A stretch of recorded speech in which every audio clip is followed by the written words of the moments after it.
The wheel turns.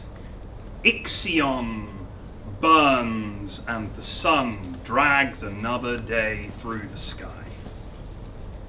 Ixion was a king. He was a king of kings. He was a king in Thessaly. And if we know anything about Greece, we know Thessaly is horse country. That's where the best horses are. He had ranch upon ranch. He had stable upon stable, and his horses were famed throughout Greece. Everyone looked at them and went, wow, those are nice horses, and used horse terminology. And Ixion, he was a cowboy king. His crown had a brim. And he had a nasty yee-haw to him. He had so many wonderful horses that he was proud of and that he guarded fiercely. I don't know if you've ever crossed a cattle rancher or two. I can see some of you probably have. But Ixion didn't take kindly to people coming for his anything. For what he thought was his birthright. For what he knew to be his natural gift. His lands, his gold, or his horses. Thieves he had castrated publicly, and then branded, and then he let them go to tell the story, to blemish their warning across the nations. But Ixion was a man, and he was a king, and like most men, and like all kings, he wanted to find himself a wife. And he looked, and his eyes rested upon, sadly for her, the frail and beautiful form of Dia. Dia, who was the daughter of one of his noblemen. Dia, whose pale skin and long chocolate tresses looked a lot like a horse that he would like to ride. And he went to Dia's father, and he said, Dia's father. He's going to be Texas short. Dia's father, I'd like to make you an offer, and I'd like very much to take and saddle up that fine filly of yours. And in payment, as bride geld, I will give you 1/10 of all my horses. Well, 1/10 of all his horses was a great deal of horses, assuming that they came in whole horse segments and not like the bottom 10th of all the horses. A lot of hooves. Can't do it, make a statue. And so Dia's father said, why, certainly, my lord, I'll be mighty proud. I'm going to stick with this now. I've started so often. I'll be mighty proud to have you take my daughter's hand, and 1/10, what a generous gift. Yeah, I'm a generous sort. And so Ixion rode in.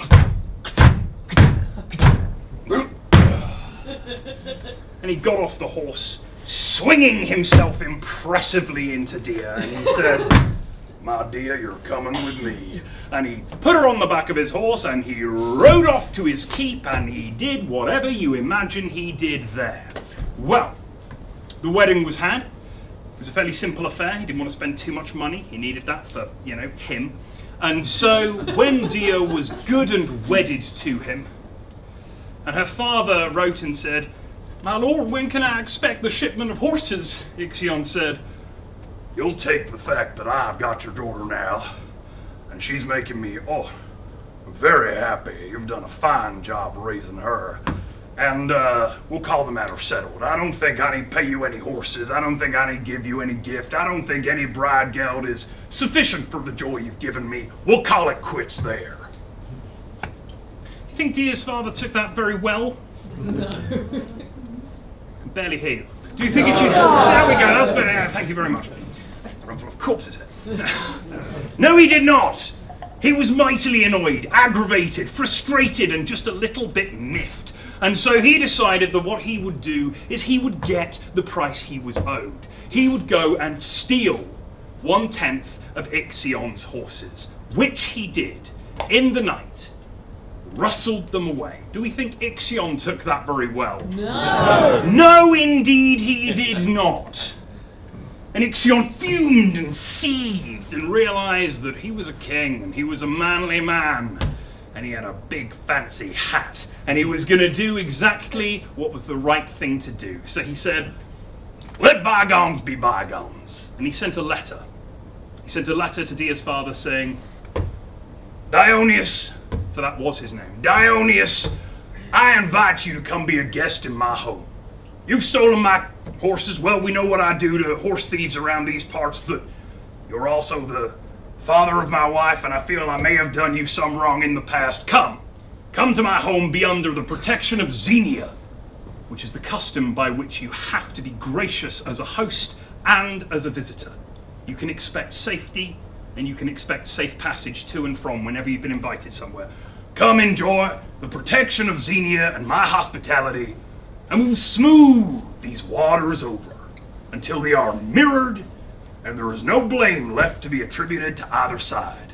Well, Dionysus thought this was a very good idea, so he got into his fanciest carriage, all gilt in gold with these lovely twirly designs of leaves and what might have been olives. The sculptor was drunk, and in they got into the carriage, and with his own stolen horses, leading his father-in-law up to see him, Ixion watched as the carriage slowly made its way across the rocky ground and up the winding path that led towards his castle.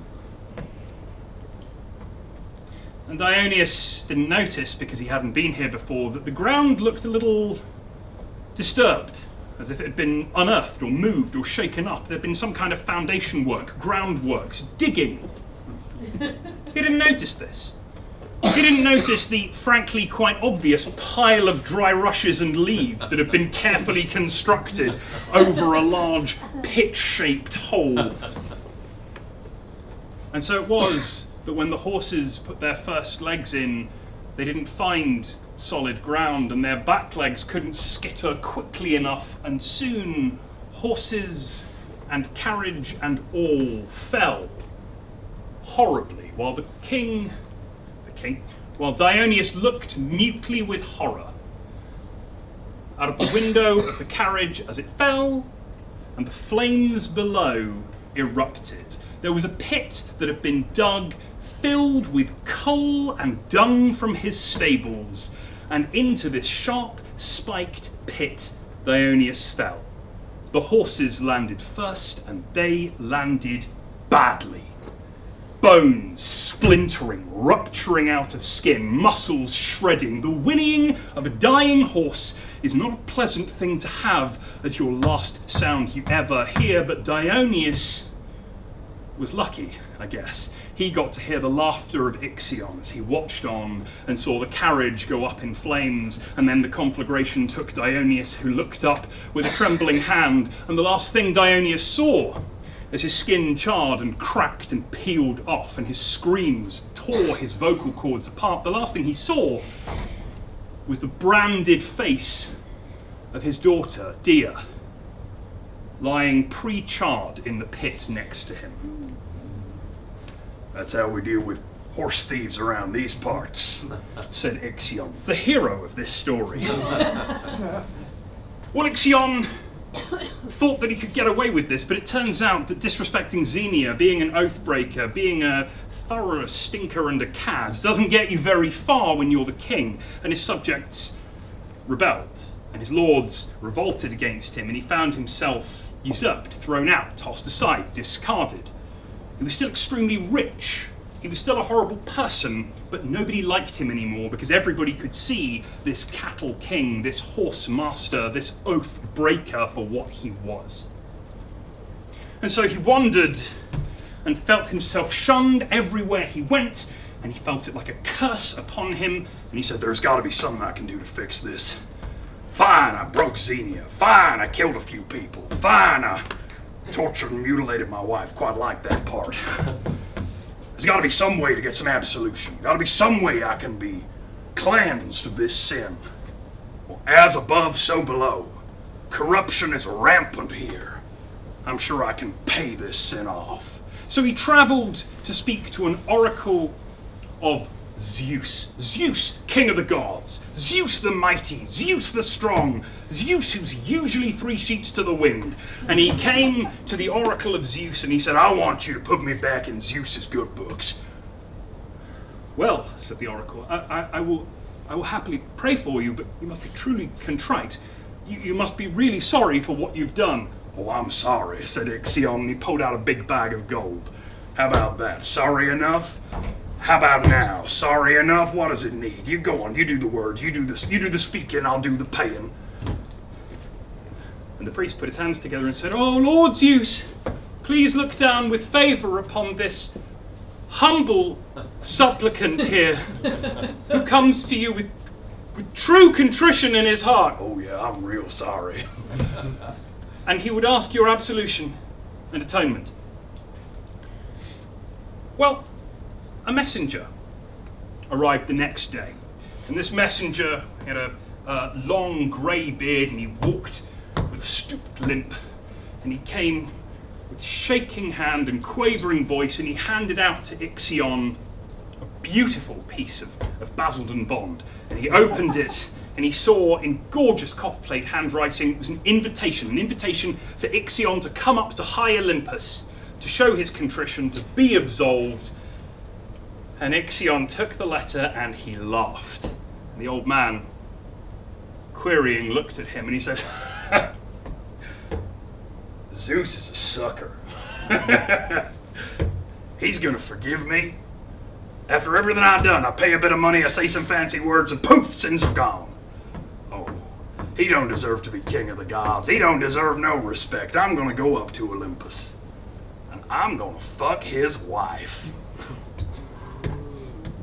Yeah, go on then, if it's there, isn't there? Don't wait for him to be redeemed, guys. He's a wrong and through and through.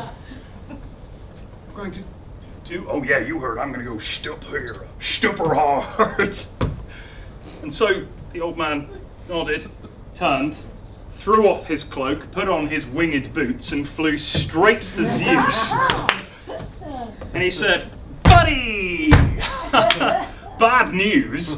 And when Zeus heard what Ixion had planned, Zeus went, "That little fucker!" Although honestly, it's kind of an alpha move. I quite like it. Tell you what. Don't tell Hera. Oh, I really should tell her. No. Think about the headache for me. Don't tell Hera. I'll deal with Hera. I'll do that now. Just don't say anything. You're so lovely, Hermes. You're so lovely. Aren't you pretty? Go away now.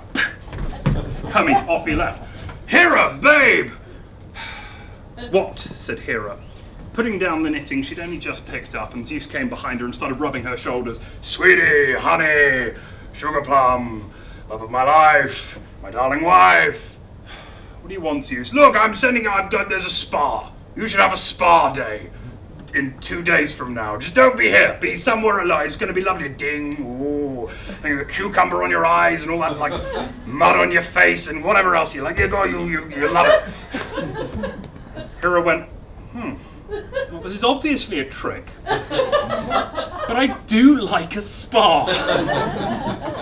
And so Hera said, "All right, Zeus, my sweet, I'll go to this spa and not be here in 2 days' time." "Great," says Zeus. "No ulterior motives, off you go."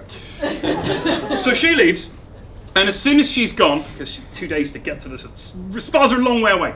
As soon as she's gone, Zeus reaches out into the nimbus stratus. He reaches out into the stuff of clouds and life itself, the ether from which all things were formed, and he plucks from that vast primordium 2 tufts of cloud, and he starts to rub them and breathe that blessed spark of life that is the prerogative of the gods to give into the creature he was forming. And he formed the clouds into a likeness of Hera. Yeah, there we go, like that. A bit more there. There we go. Wish she looked like this. And he formed himself a perfect version of Hera. She doesn't need any of that higher critical thinking stuff. There we go. And wake up. "I'm Hera, and I'm naughty," said the cloud creature. "Perfect, just like her. No one will tell the difference." And so Ixion arrives to the golden gates of Olympus, where ambrosia pours, and where the gods dance and sing, and all is resplendent in divine and golden glory, and his eyes are overcome by the light, and the divine choir that the gods leave in their wake as they pass, with shimmering trails through the air. Wow, pretty nice place. And he is feasted. He's feasted as a welcome guest, and they dance, and they drink, and they feast, and they sing, and they drink, and they feast, and they drink. And he is sat in all of these feasts right next to Hera. And Hera is all over him. Ixion, you're so funny.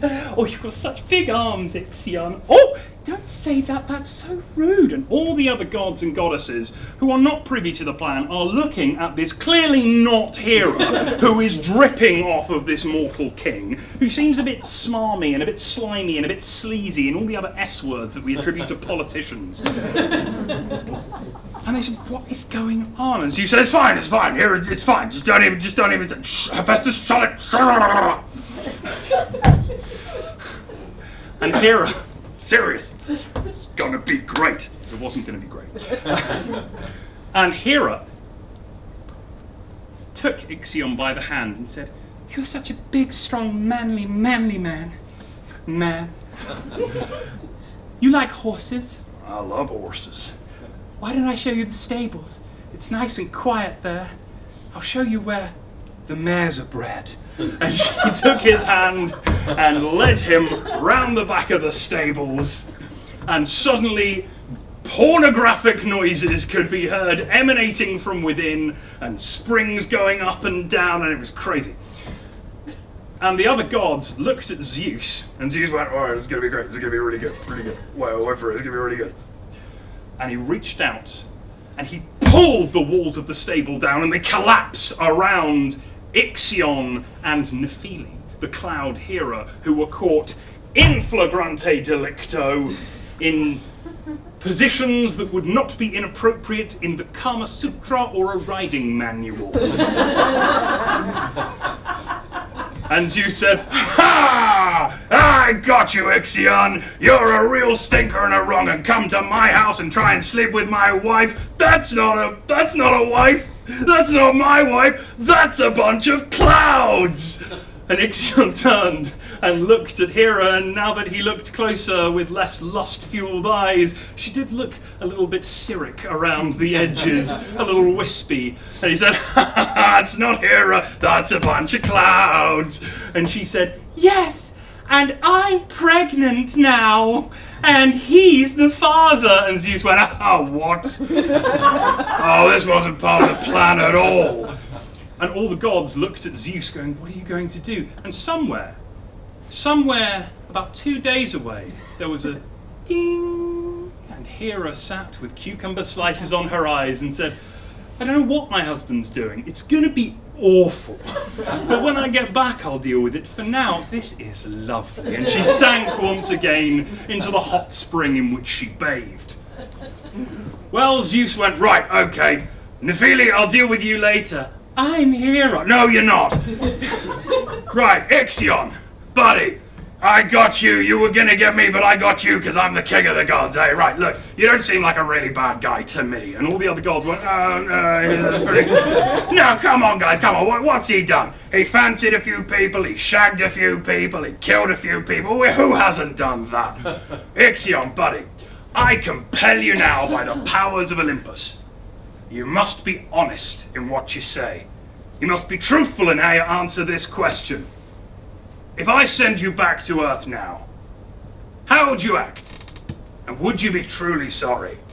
And Ixion said, well, great Zeus, if you sent me back to Earth right now, I would go reclaim my throne, and I would tell everybody that I am a changed man. I would tell everybody that I had learned my lesson, that I had gone to high Olympus, that I danced with the great gods. I would tell everybody that Zeus ain't shit, that he's a cuck, that I fucked his wife, And all the gods looked at Ixion as profanity and blasphemy spewed forth from his mouth, and he seemed eager to deliver it. And Zeus fumed, but in the way that Zeus does, because he is still king of the gods, so he kept his composure.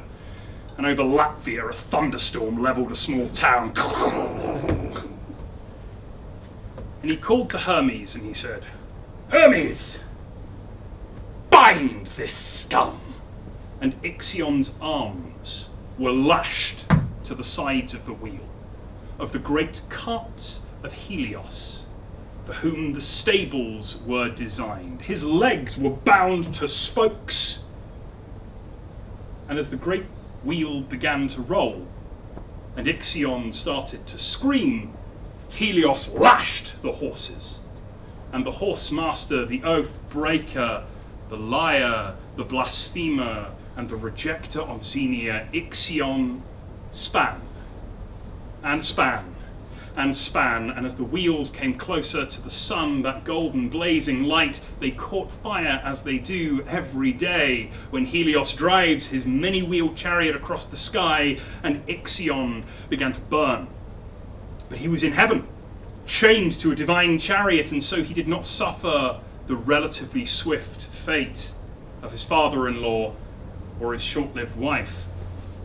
Ixion is kept alive by the chariot, and he burns and screams to this day. The wheel turns, Ixion burns, and Helios continues his ever-faithful journey through the sky. Thank you very much, everybody.